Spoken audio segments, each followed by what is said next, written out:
안녕하세요. 플라톤 인문학 TV의 강사 김성호입니다.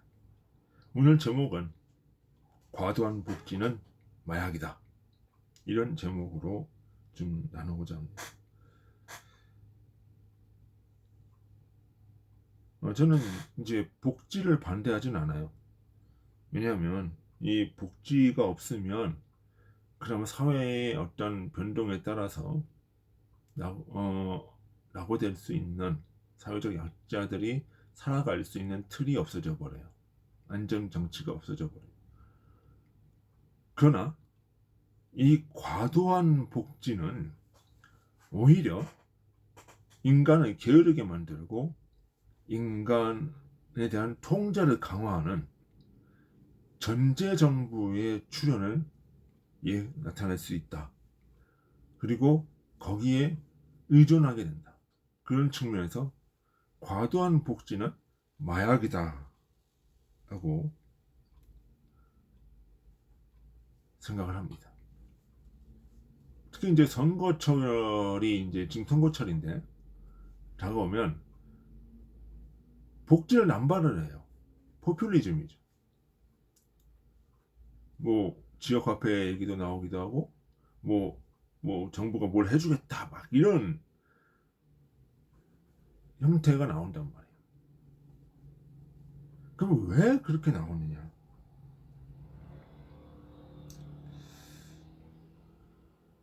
수많은 복지 정책들이 선거 때만 나오는데 왜 이렇게 남발을 하게 되냐? 첫째, 정치가들은 자신이 희생이 되지 않는 희생을 요구하지 않는다는 거예요. 희생이 없어도 남의 돈으로 그 유권자들의 표를 얻을 수가 있다. 복지는 천문학적 돈이 들어가는 거예요. 응? 들어가는데 이 천문학적 돈은 국민이 내는 세금으로 들어가는 거예요. 절대로 정치가들의 어떤 그 희생이나 이런 것들이 아니라는 거죠. 정치가들은 자기 돈이 들어가거나 책임지지 않아요. 그러면서도 대중의 표를 얻기 쉬운 게 바로 복지예요. 그러면서도 또 하냐면 복지를 왜 하냐면 복지를 하게 되면 국민들을 통제 속에 넣기 쉬워요. 왜? 복지를 위해서 수혜 대상자의 선정이 필요하고 그것은 명목으로 개인에 대한 정보가 줘야 되는 거예요.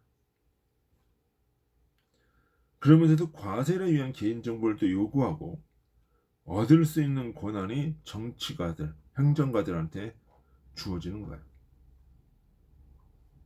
한마디로 복지 정책은 정치 행정가들에게는 막대한 양의 정보와 권력이 주어지는 거예요.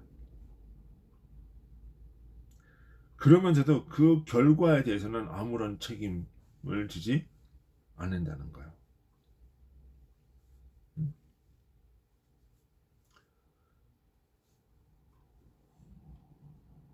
선심성이야. 그러면서 뭐야? 국가가 베푸는 시혜 정책이라고 하는 이미지를 펴게 된다. 그럼 두 번째 우리가 생각을 해야 되는 것이 대중은 왜 그런 사람들한테 표를 주는 것일까? 저는 그러한 것이 뭐냐면 대중의 극단적인 이기심 때문이다라고 생각해요.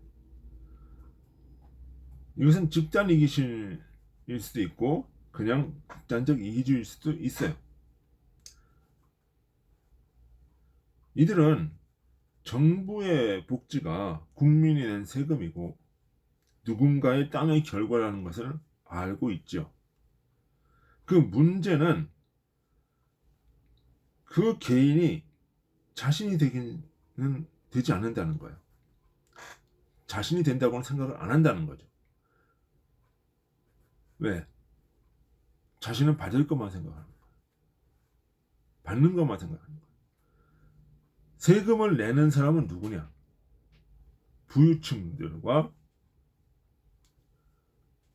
또는 어떤 고소득자들, 이 사람들만이 세금을 내고 자기는 아무런 대가도 지금 없이 이 사람들의 것을 자기가 가져올 수 있다라고 생각하는 극단적 이기심이다라고 거죠.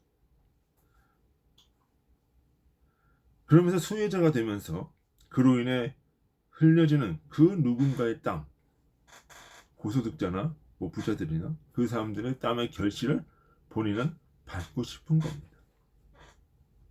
자신은 땀 흘리지 않아요. 하지만 뭐예요? 누군가의 땀을 받을 수 있는 거죠. 이것이 극단적 이기심이야. 이러한 극단적인 이기심이 바로 정치가들한테 표로 이어지고 무분별한 포퓰리즘으로 가게 되는 것입니다.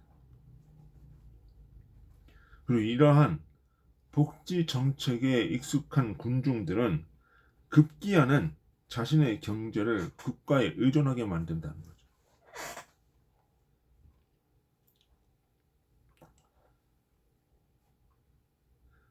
그러면서 자연스럽게 개인의 자유가 통제되는 거예요.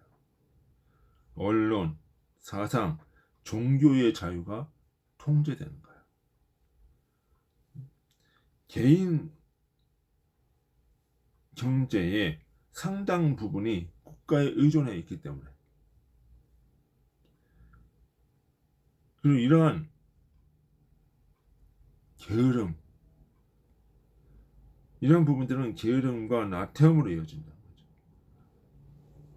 게으름과 나태함으로 이어지면서 계속적으로 국가 의존적이 되고 국가가 하지 말아야 통제하는 거에 대해서 순종적인 존재가 된다. 왜? 경제적 자유가 없기 때문에, 없어지기 때문에.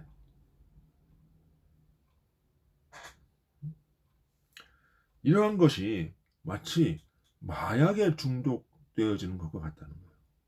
실제로 이런 사회주의 성향이 강한 데서 강화되면 강화될수록 마약이 창궐해요. 마약이 창궐해요.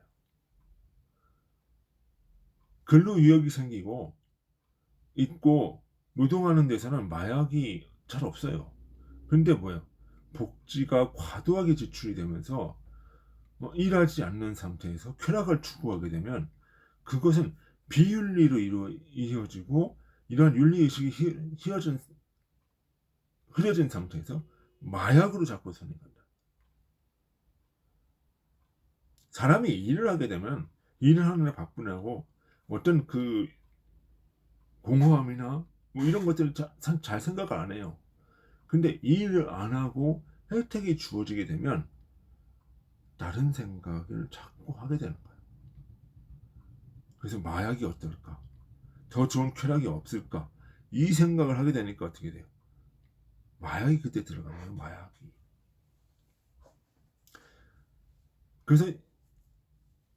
그래서 자본주의였다가 사회주의로 슬슬 흘러가는, 좌파로 흘러가는 나라들에 대해서 마약이 자꾸 들어가고 쾌락주의가 나타나고 피시주의가 나타나는 거예요.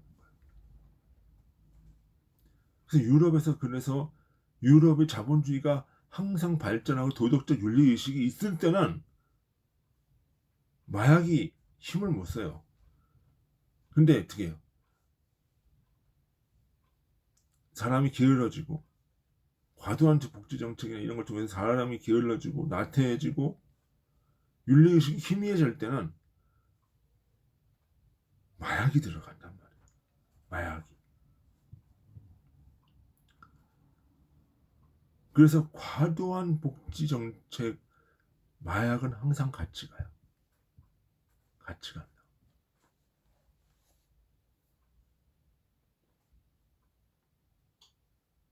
일을 안 하게 되고 다른 생각을 하게 되니까 윤리의식이 희미해지니까 더 좋은 쾌락이 없을까?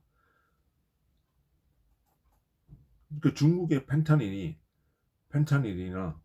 이런 마약들이 유럽으로 들어가고 미국으로 들어가는 게 언제부터 많이 들어가죠? PC주의. 과도한 복지 이런 것이 들어갈 때 같이 들어가는 거예요.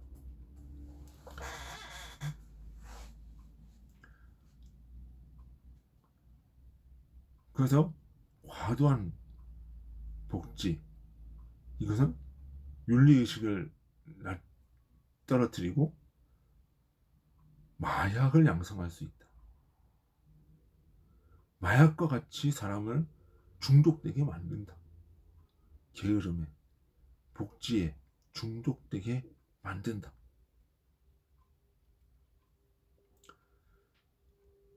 그러니까 우리가 그러면서 국가 권력은 뭐예요? 개인을 통제하게 만든다. 그것이. 그러니까 우리가 극우라고 하는 단체들, 극우라고 하는 정당들, 독일의 나치, 이탈리아의 파시즘, 일본 군국주의 다 뭐로 가요? 처음에는 포퓰리즘적인 복지로 가요. 그래서 모든 국가의 권력과 개인 정보들을 다 취합을 합니다. 그래서 국가의 수능적인 존재가 돼요.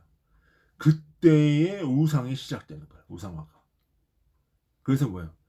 모든 권력과 모든 정보가 나치와 파시즘과 군국주의 다 들어가 있을 때 그때 뭐예요?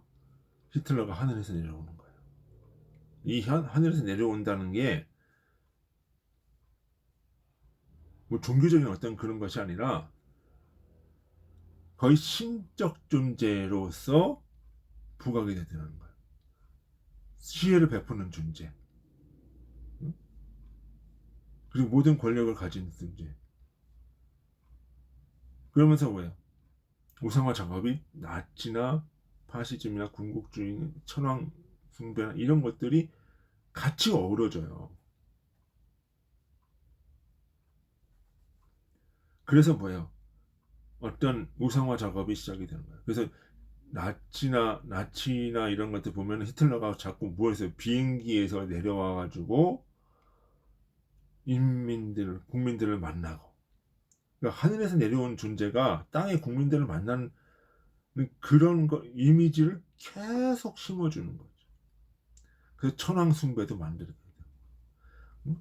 이탈리아 파시즘도 그렇게 되는 거고. 그러니까 이러한 전체주의가 그냥 나오는 것이 아니라 처음에는 포퓰리즘, 과도한 복지로부터 시작을 해가지고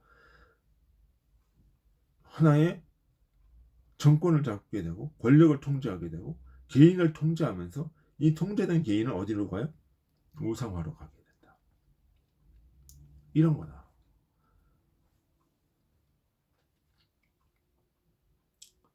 그러니까 지금 이 상황에서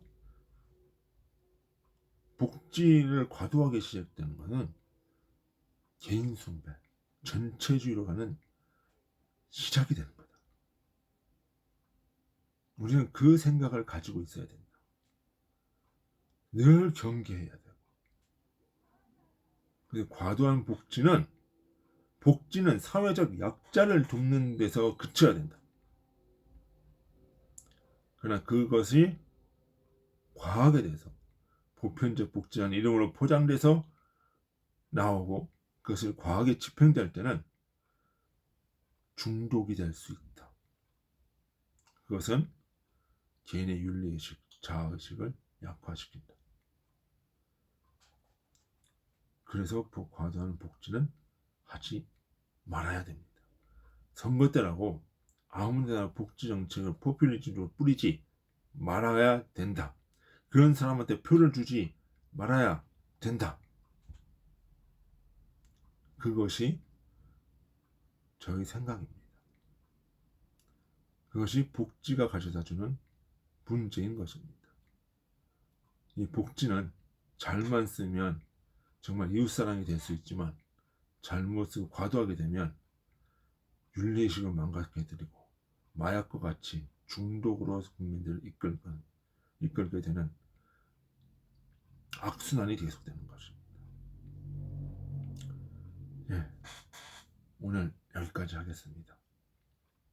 예, 수고하셨습니다. 다음 주에 또 뵙도록 하겠습니다. 안녕히 계십시오.